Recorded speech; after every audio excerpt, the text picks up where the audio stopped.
우리가 어려운 순간, 어려운 문제를 만날 때가 있습니다. 근데 그때마다 두려움이 생겨요. 염려가 생기고 염려가 커지면 그것이 두려움으로 다가옵니다. 엄밀히 말하면 우리 인간은 두려워할 수밖에 없는 그런 존재예요. 창세기 보면 아담과 하와가 범죄한 후에 제일 먼저 보였던 반응은 두려워하여 숨었다 그랬어요. 하나님이 아담아 어디 있느냐 이렇게 부르실 때 항상 언제든지 예 제가 여기 있습니다. 하나님과 교제하고 기쁘게 했었는데 선악과 사건 이후에 하와가 범죄하고 난 뒤에 제일 먼저 보는 반응이 바로 그겁니다. 두려워하여 숨었다. 아담아 어디 있느냐? 그랬을 때 예 숨어 있었어요.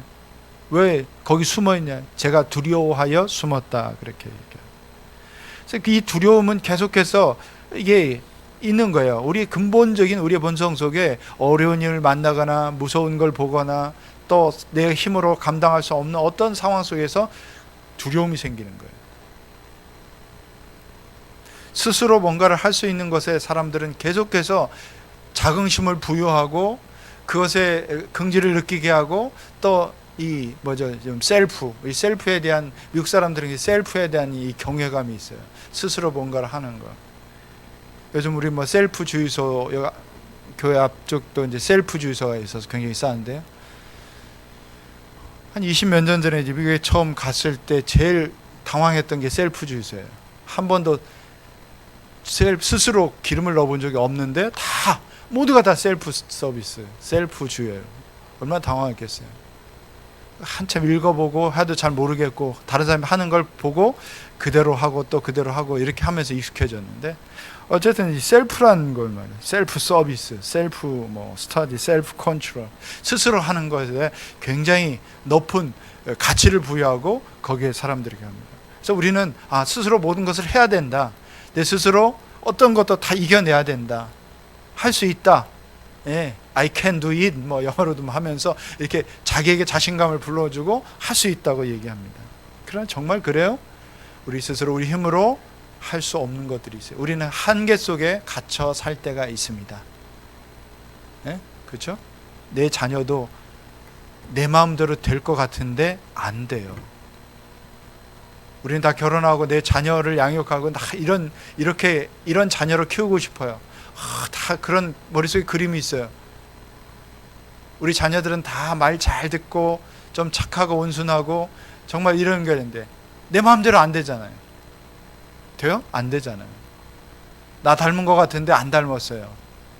어떻게 내가 미워하는 그 남편의 그 미운 점을 애들이 이렇게 닮는지 몰라요. 안 닮았으면 좋겠는데 그렇게 닮아요. 뭔가 이렇게 핑계를 대기도 하고 생각합니다. 내 뜻대로 안 돼요. 내가 무엇을 이루고자 막 했지만 그게 다 이루어지지 않는다는 거죠. 그러면서 우리는 한계 상황을 설정합니다. 근데 이 한계를 뛰어넘는 어떤 상황이 벌어지면 두려움이 생기고 그 문제 앞에 우리가 무너질 때가 있어요. 여러분 재난도 마찬가지죠. 세상의 재난은. 쓰나미가 한번 오니까 어떻게 됩니까? 아무리 좋은 호텔, 리조트도 다 그냥 한 번에 무너지는 거예요. 재난을 가장 잘 대비하는 나라가 일본이에요. 일본은 지진도 항상 많아요. 늘 지진이 있어요. 그런데 그 지난번에 지진 쓰나미가 한번 오니까 어떻게 됩니까? 그 튼튼한 원자력 발전소도 막 무너지고 원자력 누출되고 한 도시 자체가 도시 자체가 완전히 쑥대밭이 돼서 지금도 살 수 없는 도시에 유령 도시가 되어 있잖아요. 내 힘으로 할 수 있는 것들이 있다고 생각하는데 내 힘으로 할 수 없는 것들이 더 많다는 것을 우리는 합니다. 자, 오늘 시편을 보면 두려워할 수밖에 없는 상황을 만납니다.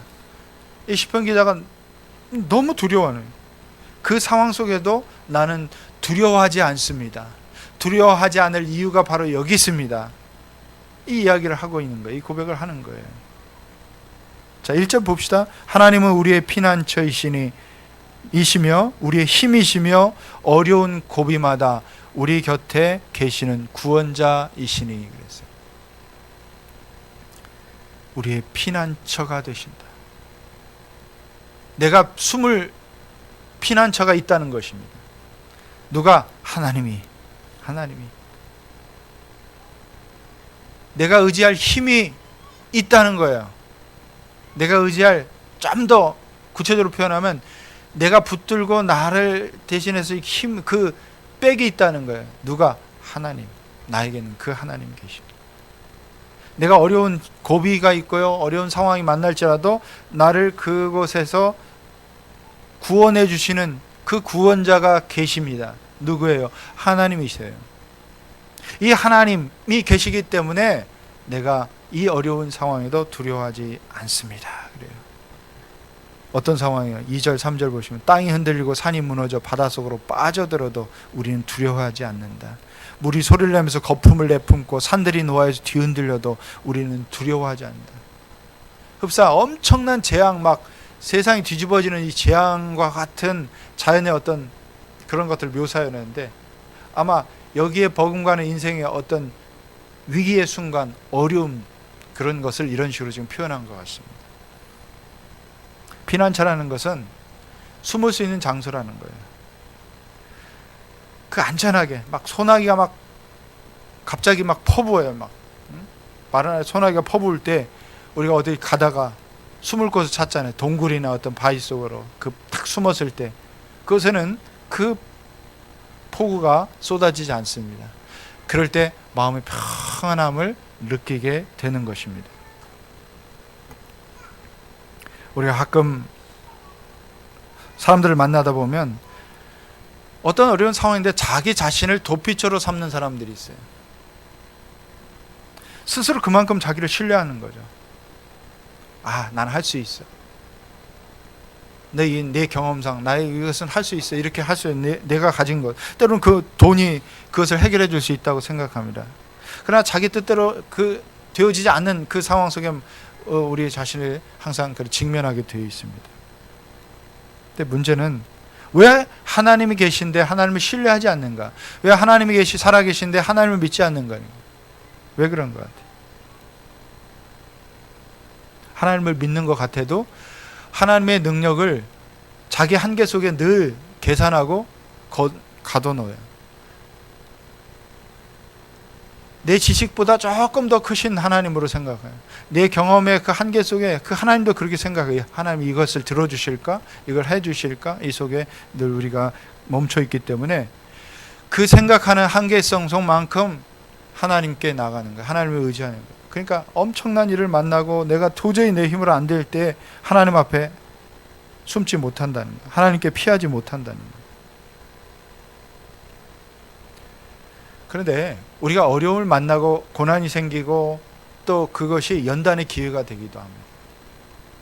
하나님은 계속해서 우리에게 뭐라고 말씀해요? 성경을 여러분 자세히 잘 구약의 어떤 구약을 읽거나 신약을 말씀을 보면 하나님은 어떤 역사를 벌이실 때 어떤 우리에게 보여주실 때 내가 너의 하나님 됨을 알게 할 것이다 그랬어요. 우리가 그만큼 하나님이 나의 하나님 되심을 인정하지 않고 산다는 거예요. 이스라엘 백성들도 그랬어요. 그분이 나의 하나님, 내가 믿고 의지할 하나님이심을 잊고 살기 때문에 계속해서 하나님 한 번씩 우리에게 깨닫게 해주세요. 하나님을 경험하는 어떤 상황을 주시기도 하고 문제를 주시기도 하고 연단을 통해서 우리 그걸 통해서 뭘 기대하세요? 하나님 됨을 알게 하는 거예요. 하나님을 경험하게 하신다는 거죠. 오늘 시편 46편 이 말씀 보면 땅이 변하고 산이 흔들리고 막 바다가 막 가운데 빠지고 흉흉하고 이게 막 요동치는 이런 상황이에요. 더 이상 어마어마한 이런 버라이어티한 상황 자연 속에서 없는 거예요. 그런 상황에서 두려워할 수밖에 없죠. 땅만 흔들려도 두려워하는데 문제만 생겨도 힘든데 우리의 건강에 적신호만 와도 갑자기 이러다가 주저앉는 건 아닌가, 이러다 못 걷는 건 아닌가, 막 이런 두려움이 잠시 찾아오잖아요. 제가 지난주에 막 갑자기 허리가 딱 멈춰 서더라고요. 일어서는데 서 있을 수가 없어요. 앉아 있을 수도 없고 갑자기 꼼짝 못하는 상황을 한 10분 정도 이렇게 서 있었어요. 그리고 한 일주일을 이제 치료를 하는데 그때 잠시 두려운 생각이 들었어요. 이 허리 혹시 무너진 거 아닌가? 디스크는 아닌가? 뭐부터 시작해서 시나리오를 막 씁니다. 몸이 이런 신호가 올 때 갑자기 이게 참 벌써 이 나이에 벌써 이런 몸에 어떤 이상 신호가 오는 거에 대한 두려움이 있었어요. 조금 더 그전인데 어떤 상황이 정말 어려울 때 그런 상황 속에서 내가 굉장히 두려워할 수 있다는 거예요. 우리 모두는 두려워할 수밖에 없어요. 두려움이 생깁니다. 그러나 오늘 시편기처럼 그 상황을 보면서 내가 그래도 계속해서 두려워하지 않을 이유가 있다는 겁니다. 나의 문제를 가지고 피할, 나의 상황을, 이 어려운 상황을 가지고 피할 그분이 계시기 때문에 그래요. 그분께로 피하라고 합니다. 그분이 나의 피난처라고 말합니다. 심리 전문가들에 가면 인간은 불가항력적인 상황에서 세 가지로 반응한다고 합니다. 그 첫 번째는 끝까지 해보는 거예요. 승패와 관계없어요. 투지가 막 솟아나서 막 하는 거예요. 싸우는 거예요. 어떤 건 관계에서는 자기가 잘못한 것도 빨리 털고 사과하면 끝나는 건데 끝까지 우기면서 올인할 수도 있어요. 두 번째는 빨리 수습하는 거예요. 빨리 적당히 빨리 넘기는 방법을 찾습니다. 사람들 힘들면 대부분 그냥 그 문제를 덮어버리거나 그냥 넘어가거나 적당히 묻어둡니다. 아니면 적당히 타협합니다. 세 번째는 피합니다. 문제가 너무 커서 대응할 힘이 없기 때문에 숨을 곳을 찾습니다. 근데 이 피한다는 거, 피하는 것도 굉장히 중요한 거예요. 좋은 선택일 수 있어요. 사람들은 그걸 비겁하다고 얘기하는데 비겁하지 않아요. 손자병법에들은 피하는 것이 상책인 것이 있어요. 때로는 도망가는 것이 상책일 것이죠. 36개 주랭랑 친다고 하는데 36개가 이 손자병법이 아주 중요한데 앞으로 나갈 때와 뒤로 물러날 때를 아는 것이 진정한 장수의 좋은 장수의 어떤 지혜라고 그랬어요. 우리가 인생을 살아가면서 때로는 피해야 될 때가 있어요. 싸워야 될 때가 있고 앞으로 나가야 될 때 있고 그것을 이겨야 될 때가 있고 피해야 될 때가 있다는 것입니다. 그래서 우리는 하나님께 피하는 사람들이 돼야 돼요. 하나님을 내가 생각하는 나의 경험과 지식 속에서 자꾸 제한하지 마세요. 이거 하나님 들어주실까? 하나님이 하실 수 있을까? 이 문제를 해결해 주실 수 있을까? 우리는 그 속에서 딱 그런 의문을 가질 수는 있지만 하나님에 대한 신뢰, 그 하나님의 능력은 무한하세요. 우리의 상상을 뛰어넘으시고 우리의 능력으로 제한받지 않으시는 분이에요. 어떤 문제가 생기고 상황이 빠지면 그 문제 속에 깊이 너무 들어가는 사람도 있어요. 문제 속에서 빨리 빠져나오는 것도 피하는 거예요. 첫 번째 단계는 그 문제에 집착하지 마세요. 그 상황 속에 너무 깊이 묵상하지 마세요. 이거 어떻게 될까? 이 문제가 어떻게 될까? 이것이 나를 삼켜야 나를 무너지게 할까? 이러다 우리 집 망하는 거 아니야? 내 인생 그냥 여기서 쫑나는 거 아니야? 뭐 이런 생각 할 수 있어요. 나이가 점점 들다 보면 또 미래에 대한, 은퇴 이후에 대한 불안감이 찾아온다고 그래요. 사람들이. 제 친구들 중에서도 이제 직장은 벌써 퇴사한 친구들이 꽤 많고 새로운 이제 뭐 자영업을 하거나 새로운 업을 하거나 뭘 하는 친구들이 이제 많이 생기더라고요. 뭐 아직 공무원인들이나 뭐 직장 저기들은 아직 이제 퇴직할 시기가 있지만 몇 년 안 남았으니까 뭘 생각하네요. 항상 만나면 노년에 그 불안한 거예요. 노년에 나중에 나이가 들어서 이제 은퇴한 이후에 이 삶이 불안하기 때문에 이 불안감 때문에 계속해서 고민하는 생각이에요. 근데 그 문제와 상황이 계속 하다 보면 불안감은 어떻게 돼요? 점점 커져요. 두려움은 점점 커져요. 커질 수밖에 없어요. 거기서 빠져나와야 돼요. 그리고 하나님께 우리의 믿음의 사람들은 이게 신앙이에요. 지금 살아계셔서 나와 함께 계시는 그 하나님으로께 나아가야 돼요. 시편 31편 20절 말씀 봅니다. 주님은 그들을 주님 앞 그윽한 곳에 숨기시어 헐뜯는 물에게서 그들을 지켜주시고 그들을 안전한 곳에 감추시어 말다툼하는 자들에게서 건져주셨습니다. 여러분, 우리가 관계 문제가 생기거나 어떤 상황에 어려움이 생길 때 자꾸 그 문제 속에서 들어가지 말고 빠져나와야 돼요. 때로는 변명할 필요도 없어요. 자기를 변호하기 위해서 막 너무 많이 에너지를 쏟을 필요도 없어요. 우리는 잠잠히 하나님께 피하고 하나님께 의지하고 하나님께 그 마음을 드리면 나중에 보면 이 말씀처럼 숨기셔서 그들을 지켜주시고 그리고 안전한 곳에 감추셔서 건져주셨다.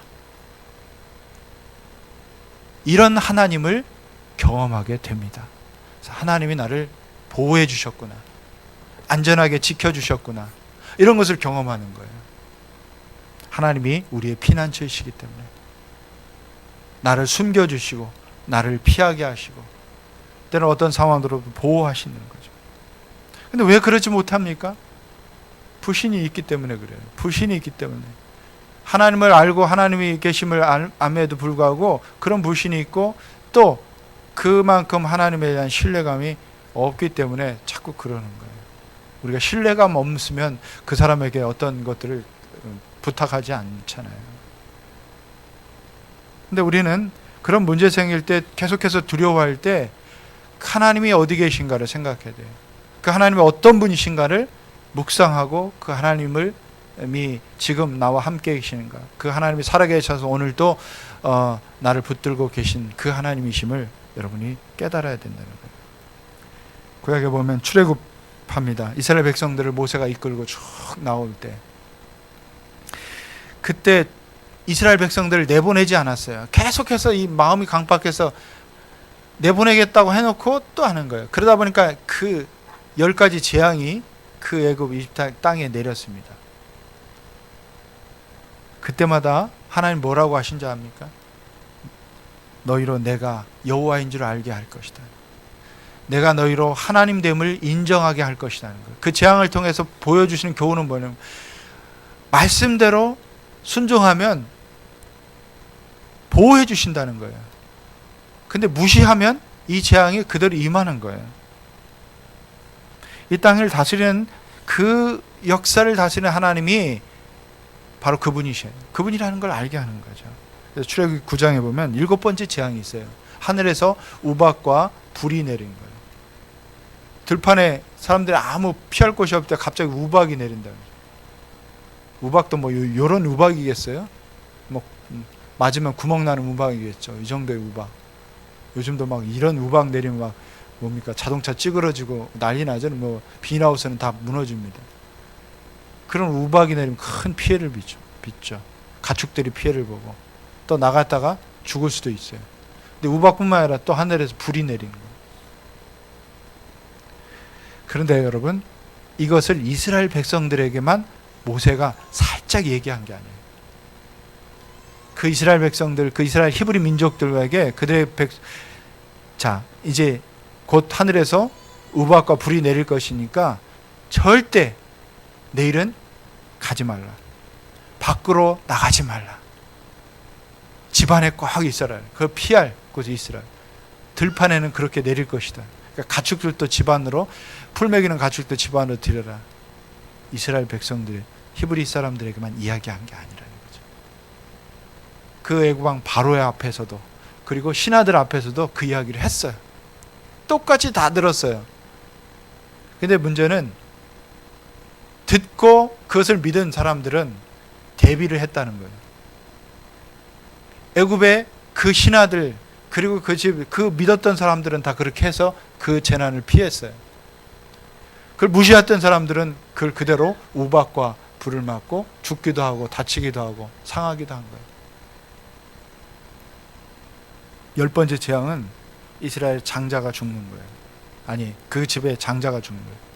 근데 하나님은 다 피할 것을 주세요. 유월절 어린 양의 문설주를 그 문에다, 문 앞에다, 문 기둥에다 바르면 피하는 거예요. 여러분, 하나님은 우리에게 모든 피할 길을 주시고요, 우리에게 이 구원받는 그 길을 주셨어요. 우리를 모두 우리를 심판 가운데 두시길 원하지 않아요.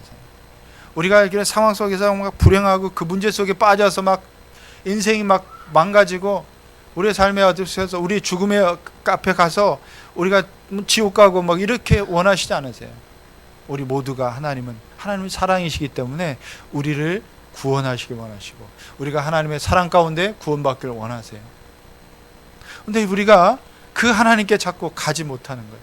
우리를 구원하실 그 하나님을 향한 믿음이 없기 때문에 자꾸 내가 해결해 보겠다고, 내가 나를 스스로 구원해 보겠다고, 내가 문제를 해결해 보겠다고 하는 것이 너무나 강하기 때문에 이것을 꺾지 못하고 하나님 앞에 가지 못하는데, 근데 마음속에는 어떤 두려움이 있어요. 계속해서 근심하고 염려하고 두려워하고 전전긍긍하고. 오늘 읽은 시편 46편 10절을 말씀 보세요. 너희는 잠깐 손을 멈추고 내가 하나님인 줄 알아라. 우리 신앙생활 하면서 이것을 경험하는 것이 우리 신앙을 얼마나 업그레이드 하는지 몰라요. 우리가 해보겠다고 많은 것들을 해보지만 우리는 하나님이 하시는 것을 기대하면서 좀 기다릴 필요가 있어요. 하나님이 하실 것을 기대하면서 하나님이 하셨구나. 내가 한 게 아니라 하나님이 하셨다는 거예요. 나 요만큼밖에 못했는데 못하는 내 능력의 한계치를 우리가 인정하고 하나님이 하실 것을 기다리고 멈추어서서 하나님이 기다리는 거죠. 모세가 그랬어요. 이스라엘 백성들이 끌고 나가는데 홍해가 그 앞을 딱 가로막았어요. 홍해가, 바다가. 뒤에는 이집트의 군사들이 말병거를 끌고, 요즘 같으면 이 장갑차와 탱크를 끌듯이 말병거를 끌고 막 쫓아왔어요. 이제 여기서 다 죽게 생겼다 생각. 모세가 뭘 했어요? 하나님께로 피합니다. 바닷속으로 뛰어들 수는 없잖아요. 뒤 돌아가서 다시 우리 애굽으로 돌아가서 우리 살래 이렇게 할 수 없잖아요.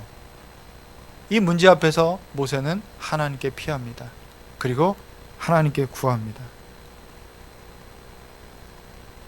오늘 1절 말씀은 하나님은, 우리 같이 1절 말씀 한번 함께 읽습니다. 시작. 하나님은 우리의 피난처이시며 우리의 힘이시며 어려운 고비마다 우리 곁에 계시는 구원자이시니. 이 말씀 그대로 하나님은 우리의 피난처시고 우리의 힘이시고 우리의 구원자이시라는 것을 믿음으로 고백하고 믿음으로 하나님께 구합니다. 하나님 도와주십시오. 어떻게 합니까? 앞에는 홍해 가로막고 있고 뒤에는 지금 바로의 군대가 쫓아오고 있어요. 우리를 다 이 홍해 바다에 수장시키러 우리를 부르신 것이 아니라는 것을 모세는 알았어요. 하나님이 하셨기 때문에, 하나님이 우리를 여기까지 인도하셨기 때문에 죽을 것 같은 이 상황에서도 하나님은 길을 내실 거라는 것을 모세는 믿었어요. 신실하신 하나님이기 때문에. 여러분, 어떤 상황 속에도 하나님은 길을 내시는 하나님이에요. 여러분의 그 길을 내셔서 구원하신 그 하나님이시라는 것을 믿어야 돼요. 그 믿음이 길을 냅니다. 내가 내는 게 하나님이 길을 내시는 거예요. 이스라엘 백성들은 우리가 다 여기서 죽게 되겠구나 통곡하고 난리를 쳤지만 모세만은 믿었어요. 하나님이 어떻게 하실 거라는 거예요. 그리고 손을 들어 기도했습니다. 하나님께 외쳤어요. 하나님 도와주세요. 이 이스라엘 백성들 하나님 그리고 근데 하나님 뭐라 했어요? 가만히 있어 내가 너희를 위하여 행하는 것을 보라고 말씀하셨어요. 너희는 가만히 있어라. 내가 너희를 위하여 행하는 것을 보라. 어떻게 하십니까? 홍해를 가르시고 길을 내셨어요. 그리고 이스라엘 백성들을 기적을 베푸십니다. 홍해를 가르는 기적이 아니더라도 하나님이 여러분의 인생 가운데, 우리 인생 가운데 어려운 일을 말할 때 하나님께 피하고 하나님께 구하면 하나님이 뭐라고 말씀하시는 거예요? 너희는 잠잠히 내가 너를 위하여 일하는 것을, 행하는 것을 보라고 말씀하십니다. 저는 기도할 때마다 그런 확신이 들어요. 하나님께서 내가 너희를 위하여, 내 교회를 위하여, 너의 가정을 위하여, 너의 삶을 위하여, 너의 자녀를 위하여 길을 내는 것을 보라는 거예요. 우리는 하나님께 피하고 하나님께 구하고 두려워하지 않고 담대히 하나님께 나가면 기다리라고 말씀하세요. 하나님이 하실 것이라는 것을 우리에게 확신을 주십니다. 우리에게 필요한 것은 무엇입니까? 오늘 1절의 말씀, 우리의 피난처가 되신 하나님을 믿는 거예요. 우리의 힘이 되신 하나님을 붙드는 거예요. 오늘 우리 곁에 계시는 구원자이심을 우리가 믿고 나가는 것입니다. 때때로 살다 보면 저도 어려운 문제, 고난의 문제, 해결할 수 없는 문제, 그 고민에 빠질 때가 있어요. 그러나 오래 가진 않아요. 점점점 두려운 마음, 근심과 염려가 있지만 오래 가지 않더라고요. 제가 하나님 앞에서 하나님을 많이 경험하면 경험할수록 이제 그거 줄어드는 거예요. 조금씩 줄어들고. 옛날에 한 일주일 그 문제 가지고 고민했다면 어느 순간 한 3일로 줄어들고, 이제는 잠시 한 몇 시간 고민하다가 하나님께 피합니다. 하나님께 가지고 갑니다. 도와주십시오. 나의 힘이 되신 하나님, 나의 피난처가 되신 하나님, 오늘 나의 곁에서 그 길을 내시는 하나님, 구원자이신 하나님, 이제는 한 시간도 두려워하지 않습니다. 이제 한 시간도 고민하지 않아요. 문제가 생기면 하나님께 갖고 가야 될 수 있기 때문에. 하나님을 경험할수록 여러분들은 그 두려움과 염려와 근심으로부터 빨리 벗어날 수 있어요. 왜? 5절 말씀, 하나님이 그 성 안에 계시니 그 성이 흔들리지 않습니다. 동틀녘에 하나님이 도와주십니다. 이 확신이 있기 때문에 그렇습니다. 오늘 저와 여러분, 하나님이 우리 교회 가운데 계시니, 하나님이 여러분의 가정 가운데 계시니, 하나님이 여러분의 직장 가운데 계시니, 여러분의 사업 가운데 계시니 나는 두려워하지 않습니다. 이런 고백이 여러분의 믿음의 고백이 되길 축원합니다. 하나님이 나의 가정 가운데 나와 함께 계시니, 나의 일 가운데 계시니, 나의 어려움 가운데 오늘 하나님이 함께 계시니까 내가 두려워하지 않습니다. 하나님이 나와 함께 계신다는 이 사실 하나만으로도 우리는 이 두려움에서 벗어날 수 있습니다. 그 믿음을 가지시기 바랍니다. 여러분의 믿음은 지금 10이라고 한다면 아마 1, 2 정도 되는 사람들이 있을 거예요. 어떤 사람 5쯤 될 수 있을 거예요. 게이지로 보면. 그러나 우리가 하나님을 경험할수록 우리는 점점 확신이 생겨서 근심과 염려와 두려움이 생기는데 점점 그 시간이 줄어든다는 거예요. 우리의 믿음만큼 줄어들어요. 우리가 하나님 그분을 느끼고 하나님을 경외하고 하나님께 피하는 만큼 줄어드는 거예요. 나는 얼마일까? 요즘 생각해보면 정말 옛날에는 한 이틀 고민했던 걸 이제는 정말 한 2시간 잠시 생각하고 고민하고 조금 염려가 생기지만 이제 한 2시간 정도로 줄어든 것 같아요. 염려가 1도 없다는 게 아니에요. 저도 염려가 있어요. 자식 키우면서 왜 염려가 없겠어요? 목회하면서 왜 염려가 없겠어요? 성도를 바라보면서 저 사람 변할까? 언제나 변하지? 언제나 정말 하나님 좀 믿음이 생기지? 언제나 예수님 만나지? 몇 년을 갈고 도대체 얼마나 기다려야지? 이런 생각하지만 제 믿음이 점점점 이건 내 생각, 내 능력으로 자꾸 누군가를 변화시키겠다 하는 그것이 앞섰을 때 오는 염려인 것 같아요. 하나님을 기대하고 그 문제를 하나님께 갖고 가고, 그런데 내가 아니라 하나님 놀랍게 사람을 변화시키더라고요. 변할 것 같지도 않는 그 사람이 변하는 거예요. 예수님 절대 만날 수 없었던 것 같은 그 사람이 예수님 영접하고 성장하는 걸 봅니다. 목자 제대로 할까? 목녀 제대로 할까? 이런 생각을 잠시 들지만 하나님을 기대하고 하나님께 가지고 계속 기도하니까 확신이 생겨요. 언젠가는 정말 놀라울 정도로 하나님께 쓰임받는 목자 되겠구나. 우리 여기 목자 목녀들 있지만 그런 과정들을 제가 보기에는, 제가 하나님 앞에 볼 때 이제 간증할 만한, 이제 간증이 나오는 그런 목자 목녀들이 있어요. 근데 그전에는 안 그랬어요. 제 인간적인 염려에는 언제나 제대로 할 수 있을까 이런 생각이 있었는데 제가 그 염려를 하나님께 맡기고 하나님께 나가고 하나님이 일하시더라고요. 하나님 자꾸 변화시키더라고요. 하나님 정말 성숙시켜 나가더라고요.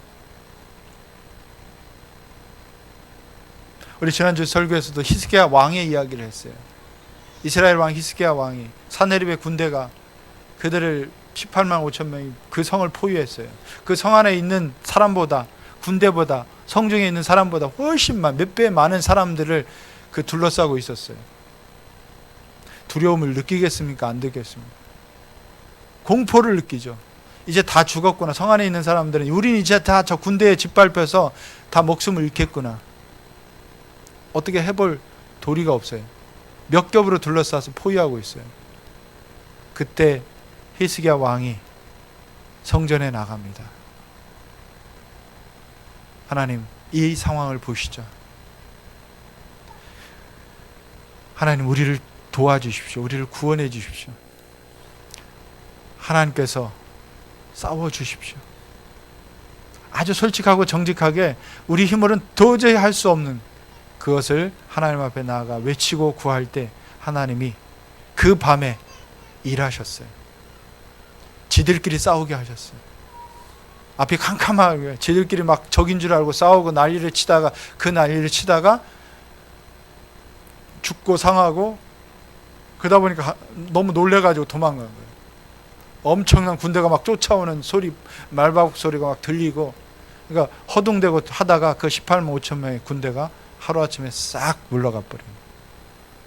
누가 하셨어요? 하나님 하셨어요. 이건 우리의 역사 속에서, 성경의 이야기 속에서 기록된 사건이지만 오늘 저와 여러분의 삶의 일상에서도 경험할 수 있는 일들입니다. 내가 하신 게 아니라 내가 하나님께 피하고 하나님께 구했더니, 그리고 기다렸더니 하나님이 일하셨어요. 하나님이 하셨어요. 여러분의 삶에서 믿음의 간증, 여러분의 간증이 바로 이런 고백으로, 이런 간증이 나오시길 바랍니다.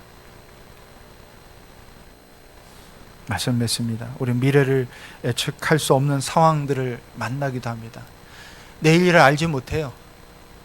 10년 후에 우리가 어떤 상황인지 알겠습니까?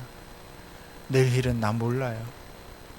오늘 하루, 오늘도 주님 앞에 우리는 신실하게 그 하나님이 우리의 성중에 계시니까 우리는 두려워하지 않는 것처럼, 우리와 함께 계시니까, 우리 가정 속에 계시니까 내가 두려워하지 않고 오늘도 담대히 하나님께 피하고 하나님을 의지하고 하나님께 구하고 하나님이 하실 것을 기다리고 오늘도 주님 앞에 담대함으로 나아가시기 바랍니다.